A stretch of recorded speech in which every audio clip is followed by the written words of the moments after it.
Hello, Habari, Moroi, Molweni. Welcome to the VUKA show. This is a show that is brought to you by Waki Health and AfNHi. AfNHi is Africa Free of New HIV Infections. This is an organization that is working in the sub-Saharan region to really focus on advocacy work that is looking to make sure that we have no new HIV infections tomorrow. And this show, as the name tells us, VUKA, which is a name in my language, which means wake up. And the intention of this show today is to really help us, and in many other times where we have this show, is to really talk about the issues that really wake us up, especially on a number of issues that relate to health and a number of concerns that we have around health. And in fact, what we do in this show is to bring you experts on a number of these health issues that are sometimes not easy to understand, because health is about science. In fact, health is science. So it is always easy and very important that we really have platforms where we are able to have discussions around the issues that are not easy to understand and bring people who understand them better. And today we're actually bringing you that person who is really going to tell us more about a topic that we are bringing to you today, which is about ethics in research, ethics in health research. We know, and in the past 2 years, when we heard about COVID, there are a number of questions that people have been asking everywhere on social media, when we are meeting, during dinner tables, or wherever people are able to meet. We talk about a lot about COVID and what research to find things that we can use to treat COVID. And most of the talk has really been about vaccines. And a number of questions that we've been asking have really been asking about the ethics of research. And in fact, we're going to hear that today. But thank you for joining us, be it you are joining us on Facebook, on Twitter, on YouTube. And in fact, as you join us, please chat with us. We just have 15 minutes to talk through this, our topic today, and quickly. And in fact, as I have told you, we have done just that, to talk about ethics in research or health research ethics.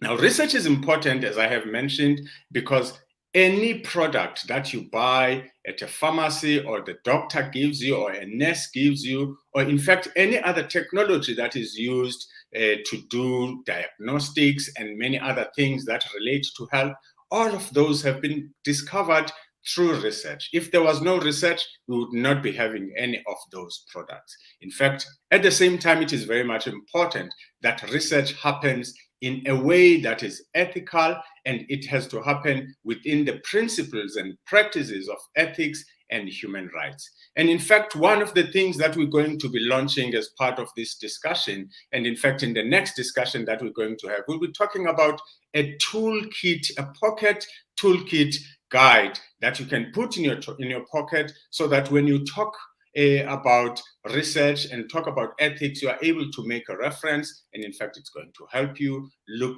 as if you are somebody who knows a number of things that relate to research. Now, let's get to the person who is joining us today, and that person is Dr. Ndebele. Dr. Ndebele currently serves as an assistant director in the Office of Research Excellence in Milken Institute of Public Health, or in fact, known as Milken Institute School of Public Health. This is at the George Washington University. He is not here with us in Africa. He's out there in the US, and it is morning for us, but he has been very gladly agreed to wake up and have this discussion with us. Dr. Ndebele serves as a professorial lecturer in the Department of Global Health, where he teaches courses on responsible conduct of research and public health ethics. And as you can hear, I call him Dr. Ndebele because he holds a PhD in research ethics, and he got this PhD from the University of KwaZulu-Natal in South Africa. And this is the best person to really help us about anything that relates to health, but most importantly, the ethics of research. Is that right, Dr. Ndebele? Hello and welcome, and thank you for waking up to join us in Africa this morning. For you, and in fact, it's afternoon for us. Thank you for having me on the VUKA show, Ntando. It's a pleasure. What time is it there? It's 6:05 a.m. That is very early. So you are looking all good and in your office. That means you woke up at 5. But thank you very much because you have a very important a message for us today. In fact, you have a lot of things that you want to share. And let us get right into it.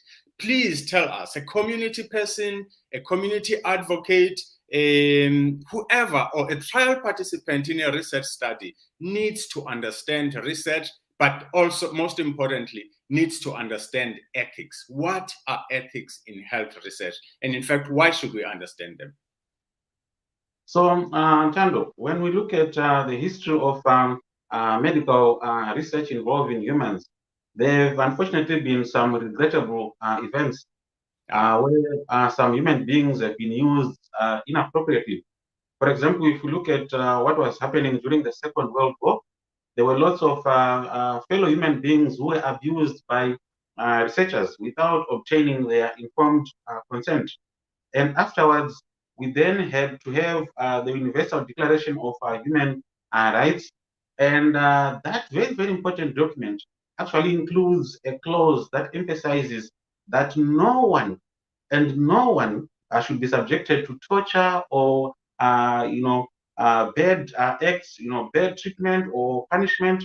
It actually emphasizes that in particular, no one should be subjected without his or her free consent to medical or scientific experimentation. So if you look at that, it actually shows that there is potential that fellow human beings can actually be abused in research. And then when we come back to the HIV prevention space, we can actually look at some research that occurred in Africa, and particularly the research that was focusing on understanding how HIV spreads from one person to the next. In one of those studies, they were actually using serodiscordant couples. So one member within the union is HIV positive and the other one is HIV negative. And in that particular research, they were actually not informing the member who is HIV negative that, look, this is the situation for you here. So you can imagine from that research, we actually got some very, very useful findings about the role of viral load in spreading, HIV. But when you look at how fellow human beings were treated, there are lots of questions that we can ask there. So basically, what we are saying is that civil society representatives and communities have important roles to play to ensure that research is being conducted ethically and that fellow human beings are not going to end up being used in such research.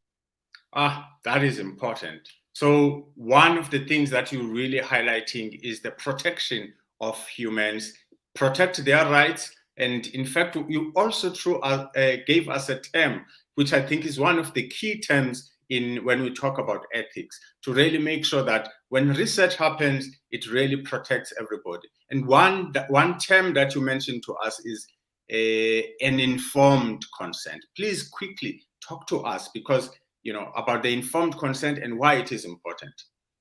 So when we're talking about informed consent, we want to ensure that individuals who volunteer to participate in research do so out of a clear understanding of what it means to be participating in that particular study. So for example, when someone is participating in HIV prevention research, it's very important for them to clearly appreciate that this is research. This is not an HIV prevention program, so that they are able to take some steps to protect themselves against HIV. So at the end of the day, it's about individuals being able to make their own decisions after being provided with clear information about that particular study and its implications. Here talking about the harms and also even the potential risks of that particular study. I see. Everybody, those who participate in the trials or in the studies or in research studies, their community, the people who are close to them, they need to understand the importance of informed consent. In fact, as I'm listening to you, I'm actually thinking that there are a number of concepts that really need to be understood when we want to understand the concept of ethics in health research. But we do not really have a lot of time, but we are promising everybody that this is going to be a series where we really talk about this in these 15 minutes, and we're going to have another one. And please check on the AfNHi Facebook page to really see the next date, where we really continue to talk with Dr. Ndebele and really break down and talk about a number of these issues that relate to health ethics, in order for us to help all of us so that we can engage better with research and we know how to ask the right questions, so that we are able to be able to make sure that we play a role in our communities of making sure that research involves us, but most importantly, research is conducted in an ethical manner. What other thing, as we have about a few minutes, I think it's about 4 minutes, what is it that you can tell us that is also important in terms of ethics research, in research? Yeah, so when we're looking at ethics in research, we're basically looking at societal expectations with regards to how research is supposed to be conducted. And specifically, when coming to the issue of communities and society representatives, we need to clearly appreciate the various roles that they can play when it comes to how research is going to be conducted. So, for example, when we're looking at HIV prevention options and technologies, one to ensure that communities and civil society representatives play important roles in terms of providing ideas on the options that can actually be tested. They can also play important roles in terms of contributing to the designs of those researches. When I'm looking at issues of designs, each and every design comes with its own ethical issues. For example, there are issues about placebo, the use of placebos in research. So civil society representatives and community representatives can actually provide important ideas there. Now, coming to the conduct of the research itself, they can also play roles in terms of also,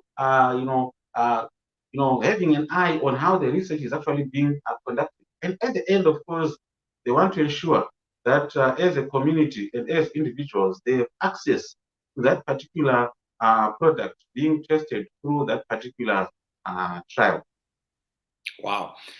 Dr. Ndebele, thank you very much. Thank you for waking up this early in the US to really talk to us about these concepts. And in fact, you might be saying that Dr. Ndebele is saying a lot of terms and concepts that you might not be understanding. And that is the reason why AfNHi has put together a research ethics pocket guide.